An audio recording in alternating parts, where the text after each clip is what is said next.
மீன் சந்தை போயிட்டு வந்தாச்சு. என்னெல்லாம் வாங்கிட்டு வந்திருக்கோன்னு பார்க்கலாமா? மீன் வீடியோ பார்க்குறதுக்கு யாருக்கெல்லாம் ஆர்வமாக இருக்குன்னு சொல்லிட்டு கமெண்ட்டில் சொல்லுங்கள் பார்ப்போம். அதுக்கப்புறமா கெஸ் பண்ணுங்கள் இன்றைக்கி என்னெல்லாம் மீன் வாங்கிட்டு வந்திருக்கேன்னு.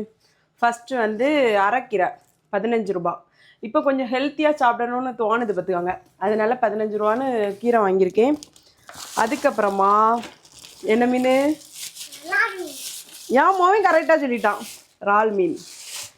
இது வந்து ஒரு 3/4 கிலோ போல் இருந்துச்சு, 200 ரூபா. இவ்வளோ 200 ரூபா. இங்கே வைப்போம்.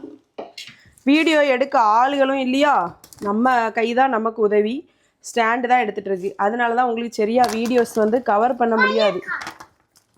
மாங்காய், அதுக்கப்புறமா நவர மீன் 2 4 6 அணம் போல் இருக்குது, 200 ரூபா. நவர மீன் சில ஊரில் இதை தான் சங்கரா மீன் சொல்லுவாங்க, 200 ரூபா மக்களே. அதுக்கப்புறமா இன்னொரு வெரைட்டி மீனும் வாங்கியிருக்கேன். மீன் கடையில் வச்சு எல்லாத்தையும் வாங்கின போல தான் இருக்குது. வாங்கி ஃப்ரிட்ஜுக்குள்ளே வச்சு சாப்பிட்டாலும் நல்லா இருக்காது பார்த்தீங்களா, அதனால எனக்கு 3 மீன். இது ஒரு 2 நாளைக்கு இனி போதும். சாலை மீன் ரொம்ப பரவாயில்ல, இவ்வளோவுமே 50 ரூபா, நல்லா ஃப்ரெஷ்ஷாக இருக்குது பார்த்தீங்களா. உங்களுக்கு இந்த மீனில் எந்த மீன் ரொம்ப பிடிக்கும், மீன் விலையெல்லாம் கொள்ளாமான்னு கமெண்ட்டில் சொல்லுங்கள். மொத்தம் இன்றைக்கி 450 ரூபாய்க்கு மீன் வாங்கியிருக்கேன். பாய் சொல்லுமனே. பாய் மக்களே, தேங்க்யூ.